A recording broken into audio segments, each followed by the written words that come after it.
सुन तस्करी प्रकरण छानबिनका लागि छुट्टै समितिको औचित्य नभएको सरकारको प्रष्टीकरण, राजस्व अनुसन्धान र प्रहरीले गरेको छानबिनमा आशंका नगर्न गृहमन्त्री श्रेष्ठको आग्रह, एमालेको अवरोधपछि संसद बैठक फेरि पनि स्थगित।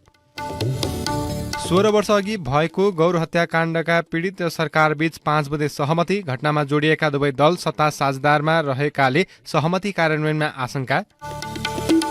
रोल्पाको त्रिवेणी गाउँपालिका 7 रिची गाउँमा बस दुर्घटना हुँदा 4 जनाको मृत्यु, मकवानपुर र धनुषामा बाढी पहिरोका कारण 8 जना बेपत्ता।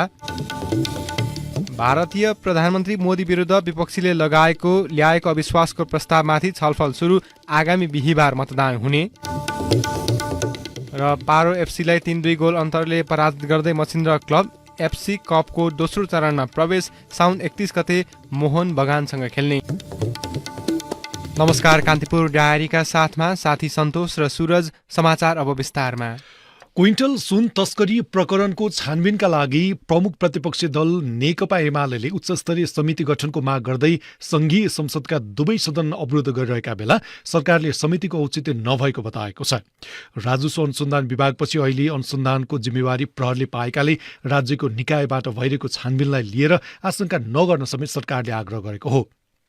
प्रतिनिधि सभाको आजको बैठकमा बोल्दै उपप्रधान तथा गृहमन्त्री नारायण काजी श्रेष्ठले प्रहरीको केन्द्रीय अनुसन्धान ब्युरो सीआईबीले छानबिन गरिरहेकाले अन्य कुनै संयन्त्र आवश्यक नभएको बताउनुभयो।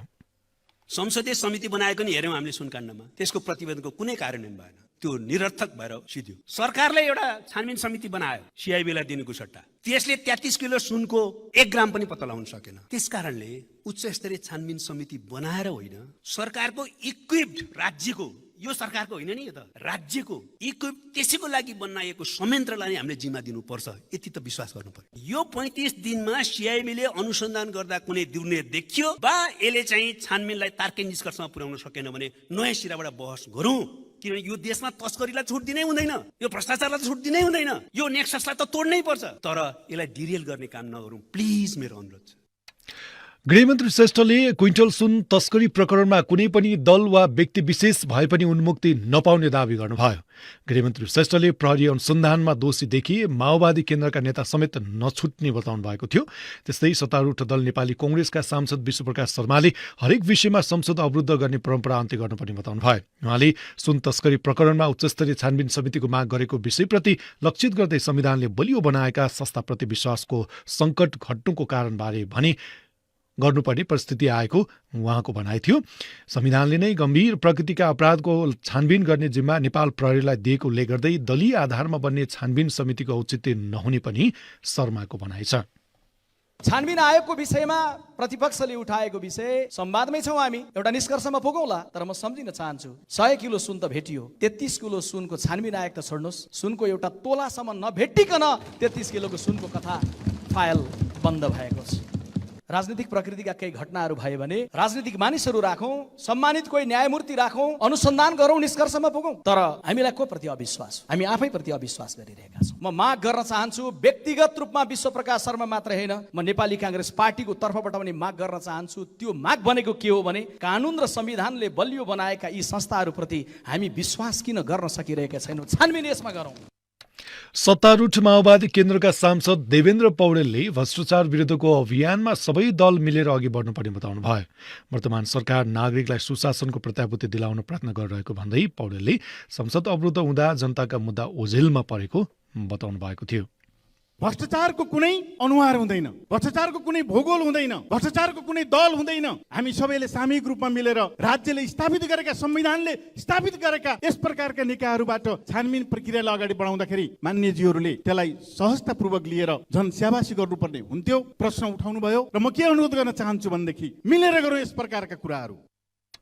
बैठकको सुरुमा बोल्दै प्रमुख प्रतिपक्ष दल नेकपा एमालेका सांसद योगेश भट्टराईले क्विन्टल सुन तस्करी प्रकरणमा छानबिनका लागि उच्चस्तरीय समिति गठन गर्न सत्ता पक्ष हच्किएको आरोप लगाउनु भयो। यसअघि ठूला भ्रष्टाचारका घटनामा पनि छानबिन समिति बनाइएको स्मरण गराउँदै भट्टराईले भन्नुभयो, राजस्व अनुसन्धान विभागले 20 दिन छानबिन गरेर आज फेरि सिआइबीलाई फाइल बुझाइराखेको छ। त्यसको मतलब त्यहाँ बीचमा के खेल भइरहेको छ? गृहमन्त्रीजी, तपाईँको फिल्ड कमिसारको छ, तपाईँको आदेश फिल्ड कमिसारले मानेको छैन कि फिल्ड कमिसारको सूचना तपाईँले भेरिफाई गर्नुभएको छैन? हामीलाई गम्भीर शंका छ। त्यसकारण गृहमन्त्रीजीसँग पनि बयान कसले लिन्छ? के सिआइबीले लिन्छ? के राजस्व अनुसन्धानले लिन्छ? अर्थमन्त्रीजी माथि हाम्रो प्रश्न छ, प्रधानमन्त्री कार्यालयमाथि हाम्रो प्रश्न छ, राष्ट्रिय अनुसन्धान विभागमाथि हाम्रो प्रश्न छ। यत्रा निकाय त्रिभुवन अन्तर्राष्ट्रिय विमानस्थलमा हुँदा यी कहाँ सुतेका थिए? यिनीहरूमाथि प्रश्न कसले उठाउँछ? सिआइबीले उठाउँछ, उठायो। राजस्व अनुसन्धान विभागले उठाउँछ, भन्सार विभागले उठायो। अध्यागमन कहाँ छ? एयरपोर्ट म्यानेजमेन्ट कहाँ छ? यी तमाम विषयको छानबिन नगरिकन यो फ्याक्ट फाइन्डिङ हुन सक्दैन। राष्ट्रिय स्वतन्त्र पार्टीका सभापति रवि लामिछानेले शीर्ष नेताहरूको स्वार्थका आधारमा जनप्रतिनिधिका आवाजलाई बन्धक बनाएको आरोप लगाउनुभयो। सुन प्रकरणको सम्बन्धमा शीर्ष नेताहरूको बैठक र छलफलले संसद खोल्ने र अवरोध हुने तय भएको भन्दै उहाँले आपत्ति जनाउनुभयो। लामिछानेले भन्नुभयो, मिल्नुपर्ने कुरा मिल्ने, मिलाउनु पर्ने कुरा मिलाउने पहिले किन गर्न सक्दैन? हाम्रो आरोप अनुसार यो बार्गेनिङ रातारात बसेर किन गर्न सक्दैनन्? सदन चल्ने बेलामा नै किन गरिन्छ? हामीलाई आशंका छ कि केही दलका केही नेताहरू बसेर यतिका जनप्रतिनिधिका तर्फबाट आफूले निर्णय गरेर यो सदनलाई बन्धक बनाउन पाइँदैन। सभामुखबाट रुलिङ होस्, कुनै अमुक दलका नेताहरूको कुरा मिल्दा र नमिल्दा होइन। यहाँ नेपाली जनताको मुद्दामा छलफल हुनुपर्छ, संसद चल्नुपर्छ। असन्तुष्टि अभिव्यक्ति गर्ने ठाउँ पनि यही हो, आफ्ना कुराहरू राख्ने ठाउँ पनि यही हो। यो कुरा म विनम्रतापूर्वक अनुरोध गर्न चाहन्छु। राष्ट्रिय प्रजातन्त्र पार्टीका अध्यक्ष राजेन्द्र लिङ्गदेनले अनुसन्धानलाई विश्वसनीय बनाउन भए पनि उच्चस्तरीय छानबिन समिति गठन गर्नुपर्ने माग गर्नुभएको छ। उहाँले भन्नुभयो, सरकारले गरेका सबै अनुसन्धानहरू पूर्ण छन्, सुनियतका साथ छन्। अहिले खोलिएका फाइलहरूमा कारबाही गर्नुपर्ने, अनुसन्धान हुनुपर्ने सबै विषयमा भएका छन्। यत्रो गम्भीर विषयमा उच्च स्तरीय छानबिन समिति बन्नुपर्छ भनेर माग अगाडि सार्दाखेरि त्यो समिति बनाइदिँदाखेरि सरकारलाई क्षति हुने विषय, देशलाई क्षति हुने विषय चाहिँ के थियो? ल भन्नुहोस्, के नोक्सान हुन्थ्यो? बुझौँ न त। यसैबीच गृहमन्त्री श्रेष्ठको जवाबमा चित्त नबुझाएको प्रमुख प्रतिपक्षी दल नेकपा एमालेको अवरोधका कारण संसद बैठक भोलिसम्म स्थगित भएको छ। सभामुख देवराज घिमिरेले नियमित कार्यसूचीलाई अगाडि बढाउनका लागि सहयोग गर्न आग्रह गरे पनि प्रतिपक्षले नाराबाजी नरोकेपछि बैठक भोलिसम्मका लागि स्थगित गरिएको हो। गृहमन्त्री श्रेष्ठले भोलि पनि एमाले संसद चल्न नदिएको भन्दै प्रतिपक्ष र सत्तापक्षका सांसदहरूबीच नाराबाजी भएको थियो।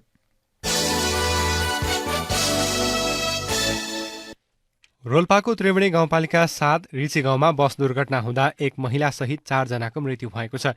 दुर्घटनामा रोल्पाको माडी गाउँपालिकाका 22 वर्षीय प्रकाश बाठा, माडी 4 का 51 वर्षीय गोर्खे डाँगी, उनकी 50 वर्षीय श्रीमती हस्ता डाँगी र परिवर्तन गाउँपालिका 3 का 46 वर्षीय भक्त विकको मृत्यु भएको प्रहरीले जनाएको छ। जिल्ला प्रहरी कार्यालयका प्रहरी नायब उपरीक्षक डीएसपी श्याम सारू मगरका अनुसार दुर्घटनामा 19 जना घाइते भएका छन्। रोल्पाको बागमाराबाट दाङको घोराईतर्फ आउँदै गरेको ना 5 ख 2612 नम्बरको बस अनियन्त्रित भई सडकबाट करिब 50 मिटर तल खसेको थियो।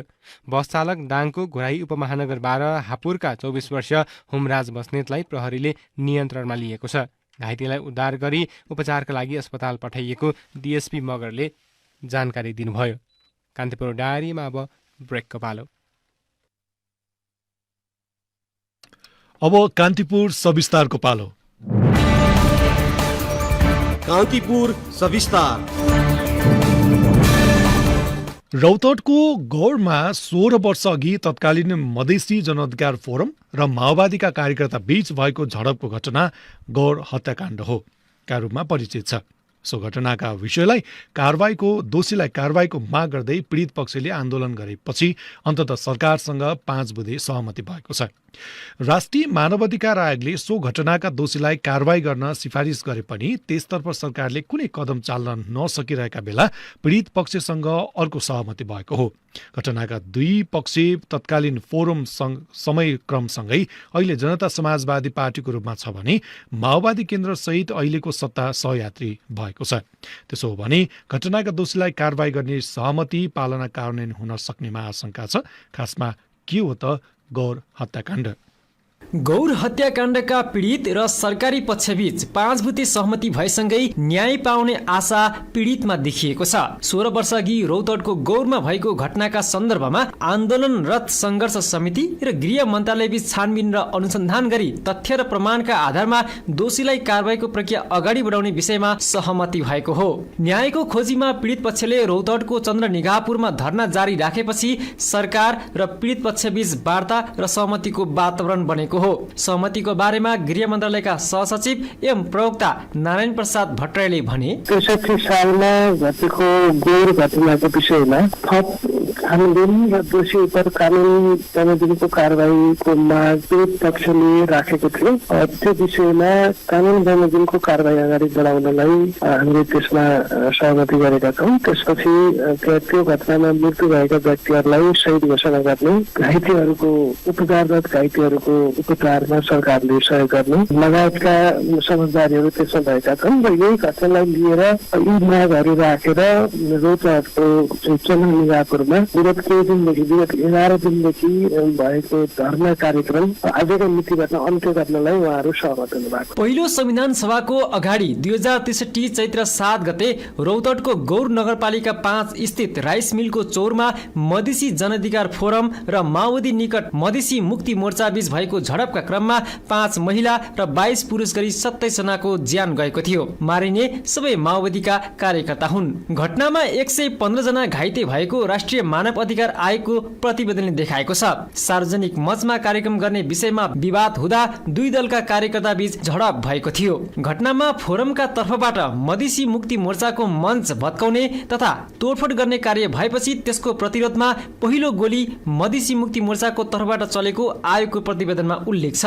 त्यस लगत्तै प्रतिकारमा उत्रेको फोरम तर्फबाट क्रूर, अमानवीय, योजनाबद्ध र पूर्व नियोजित तरिकाले घटना घटाइएको ठहर आयोग र गौर घटना जाँचबुझ आयोगको प्रतिवेदनले जनाएको छ। घटनाको 2 दिनपछि सरकारले तत्कालीन पुनरावेदन अदालत पाटनका न्यायाधीश हरिप्रसाद घिमिरेको अध्यक्षतामा गौर घटना जाँचबुझ आयोग गठन गरेको थियो। जाँचबुझ आयोगले 2064 को असार 13 गते सरकारलाई बुझाएको प्रतिवेदनले घटना नियोजित, योजनाबद्ध, मनसायुक्त, जघन्य र क्रूर भएको र मुद्दा चलाउनु पर्ने निकायहरू समेत निष्क्रिय रहेको देखाएको छ। सरकारी पक्षसँग वार्ताका लागि काठमाडौँ आएकी एवं घटनामा श्रीमान गुमाएकी गौर हत्याकाण्ड पीडित सङ्घर्ष समितिका संयोजक रूपा सागर उपाध्यायले सरकारसँग सहमति भएसँगै विरोधका कार्यक्रम स्थगित भएको बताइन्। फिर्ता भएन, स्थगित छ। अब घर जाने आज अफाइ बोली, अब हेर्नु कहिले जाने, आज जाने कि भोलि जाने। गौर घटनालाई लिएर जनता समाजवादी पार्टीका अध्यक्ष उपेन्द्र यादव र आम पार्टीका नेता प्रभु शाह बीच टकराव देखिने गरेका छन्। पछिल्लो पटक गत साउन 1 मा आम पार्टीले गौर घटनामा उपेन्द्र यादवलाई कारबाहीको माग राखेपछि श्रावण 8 गते जनता समाजवादी पार्टी जसपाले कांग्रेस, माओवादी सहित 6 दलको समर्थनमा संयुक्त रूपमा जुलुस निकालेको थियो। उनीहरूले प्रभु शाहलाई कारबाहीको माग गरेका थिए। सङ्घर्ष समितिका एक सदस्य उपेन्द्र शाहले प्रभु शाहलाई बदनाम गर्ने उद्देश्यले जुलुस आयोजना भएको दावी गर्दै भने, यो घटनालाई ढाकछोप गर्नको निम्ति कृत्रिम कल्पित विषय वस्तु उठान गरेर आम जनता पार्टीका राष्ट्रिय अध्यक्ष प्रभु शाहलाई बदनाम गराउने उद्देश्यले, नियतले उहाँहरूले चाहिँ त्यो काउन्टर टु काउन्टर जुलुस वा ज्ञापन पत्र बुझाउने काम गर्नुभएको छ। त्यसमा कुनै सत्यता छैन र यो गौर हत्याकाण्डको हामीले त केवल चैत्र 7 गतेको घटनालाई चैत्र 28 गते प्रहरीकोमा दर्ता भएको मुद्दालाई कानुन बमोजिमको सत्य तथ्यको प्रमाणको आधारमा दोषीलाई कारबाही गर भनेर हाम्रो माग हो। त्यसमा कुनै दायाँ बायाँ लपन छपन त छँदै थिएन। आयोगको प्रतिवेदन अनुसार कारबाहीको प्रक्रिया अघि बढाउनु पर्नेमा अहिले आएर फेरि सङ्घर्ष समिति र सरकार बीच सहमति भएको हो। संविधान सभा निर्वाचन अगाडि भएको गौर हत्याका कारण तत्कालीन फोरम र माओवादी बीच शत्रुतापूर्ण सम्बन्ध निर्माण भयो। तर फोरमको नेतृत्व गरेका एवं अहिले जनता समाजवादी पार्टीका अध्यक्ष उपेन्द्र यादव र माओवादी केन्द्रका अध्यक्ष एवं प्रधानमन्त्री पुष्पकमल दाहाल अहिले फेरि सत्ता साझेदारी छन्। फेरिएको राजनीति सन्दर्भमा दाहाल र यादव बीच निकटता बढ्दै जाँदा गौर हत्याकाण्डका दोषीमाथि कसरी कारबाही होला भन्ने प्रश्न चाहिँ उब्जिएको छ। रेडियो कान्तिपुरका लागि रौतहट सहकर्मी शिवपुरीको सहयोगमा खिलनाथ दासप्रिया। कान्तिपुर सविस्तार।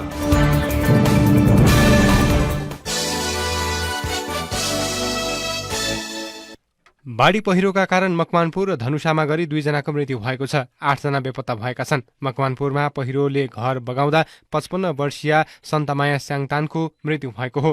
मकवानपुरको बागमती गाउँपालिका 5 सिक्रे दोभानमा पहिरोले उनको घर बगाएको थियो। पहिरोका कारण 6 जना बेपत्ता छन्। पहिरोमा परि 50 वर्षीय अक्कलबहादुर स्याङतान, उनकी 22 वर्षीय छोरी शिला पहरी, ज्वाइँ 25 वर्षका जीवन पहरी, 4 वर्षीय नाति मिलन पहरी र 1.5 वर्षीय नातिनी दिव्या हराइरहेका छन्। उनीहरूको घरमा पाहुना आएका सिन्धुलीका 16 वर्षीय पासाङ घिसिङ पनि बेपत्ता भएको प्रहरीले जनाएको छ। यस्तै धनुषाको बसही खोलामा आएको बाढीले बगाउँदा 16 वर्षीय युवकको मृत्यु भएको छ। बसही खोला तर्ने क्रममा मिथिला नगरपालिका 1 का 16 वर्षीय अजय यादवलाई बाढीले बगाएको थियो। उनलाई उद्धार गरी अस्पताल लैजाने क्रममा बाटोमै मृत्यु भएको प्रहरीले जनाएको छ।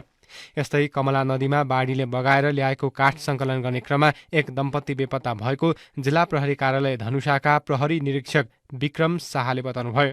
गणेशमान चारनाथ नगरपालिका 7 का 35 वर्षीय साजन परियार र 30 वर्षीय माया परियार बेपत्ता भएकी हुन्। उनीहरूको खोजी भइरहेको प्रहरीले जनाएको छ।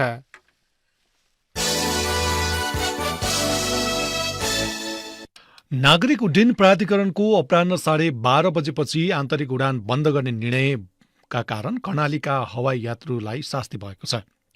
मनसुनको समय भएको भन्दै प्राधिकरणले हवाई दुर्घटना न्यूनीकरण गर्न साउन दोस्रो सातादेखि 12:30 बजेपछि आन्तरिक उडान गर्न नपाउने नियम जारी गरेको छ। सो नियमपछि सुर्खेत, नेपालगञ्जदेखि मुगु, हुम्ला, डोल्पा लगायतका जिल्लाका यात्रु मारमा परेका छन्। दैनिक 4 देखि 5 वटा उडान भर्दै आएका एयरलाइन्सलाई दिनका एक उडान भर्न पनि मुस्किल भएको हाम्रा सहकर्मीले जनाएका छन्। वर्षामा हिमाली जिल्लामा 11 बजेसम्म कुहिरो लाग्ने र 12 बजेपछि मौसम खुल्ने समयमा हवाई उडान बन्द हुने नियमले यात्रुलाई गन्तव्यमा पुग्न समस्या भएको छ। राणा विमानस्थल प्रमुख रुमन भट्टराईले मध्याह 12 बजेपछि मात्रै मौसम खुल्ने भएकाले प्राधिकरणको नियमले उडान नै नहुने गरेको बताउनुभयो।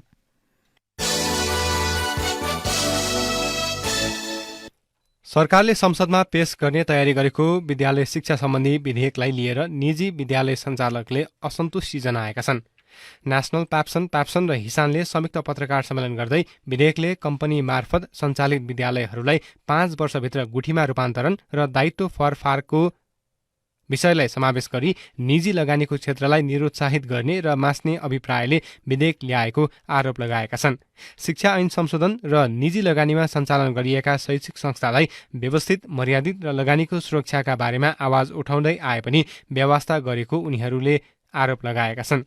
सरकारवालासँग छलफल नै नगरी शिक्षा मन्त्रालयले मन्त्री परिषदमा पेश गर्नु दुःखको विषय भएको उनीहरूको भनाइ छ।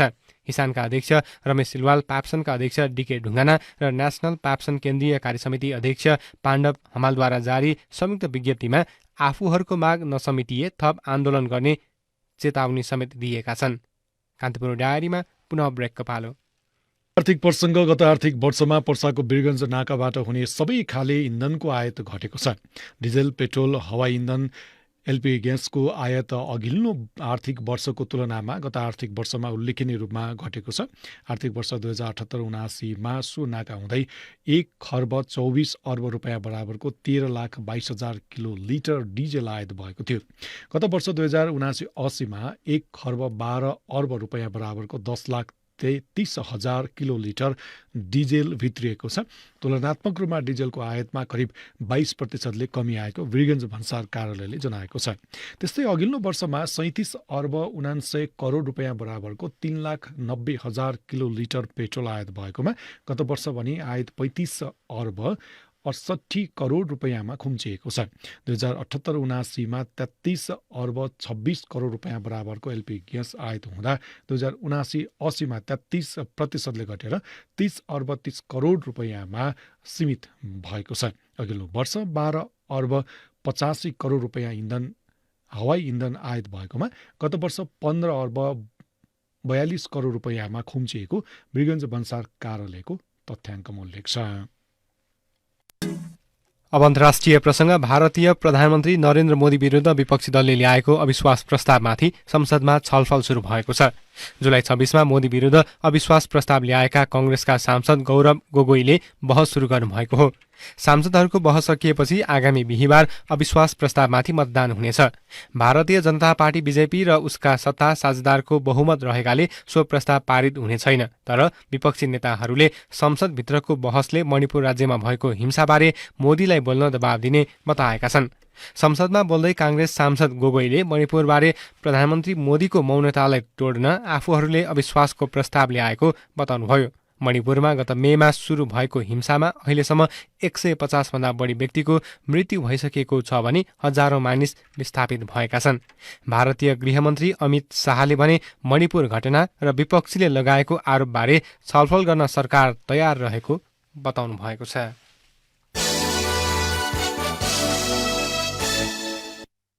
अब खेल प्रसङ्ग। एफसी कप प्लेअफको प्रारम्भिक चरणमा मचिन्द्रले भुटानको पारो एफसीलाई पराजित गरेको छ। मचिन्द्रले 1 गोलले पछाडि परेको स्थिति उल्टाएर पारो एफसीलाई 3-2 गोल अन्तरले पराजित गरेको हो।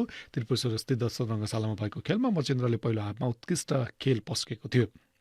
अब प्रारम्भिक दोस्रो चरणमा मचिन्द्रले साउन 31 गते भारतको आइएसएल क्लब मोहन बगानसँग प्रतिस्पर्धा गर्नेछ। भुटानको लिग च्याम्पियन पारोले 7औं मिनेटमा अग्रता लिएको थियो। विमल घरती मगरको 12औं मिनेटमा बराबरी गोल विमल घरती मगरले 12औं मिनेटमा गोल बराबरीमा फर्काए। आयुष घलानले विमलकै पासमा खेलको 15औं मिनेटमा दोस्रो गोल गरे। ओलावा हफिजले 38औं मिनेटमा उत्कृष्ट तेस्रो गोल गरेका थिए। पारोका लागि इभान्स एसान्टेले 70औं मिनेटमा गोल फर्काए दोस्रो गोल फर्काए। यससँगै पारोले कडा दबाव सिर्जना गरेको थियो। मचिन्द्रले शहीद स्मारक लिग ए डिभिजनको दोस्रो खेलमा रहेर एसियाली क्लबको यो प्रतियोगिता खेल्ने अवसर पाएको हो।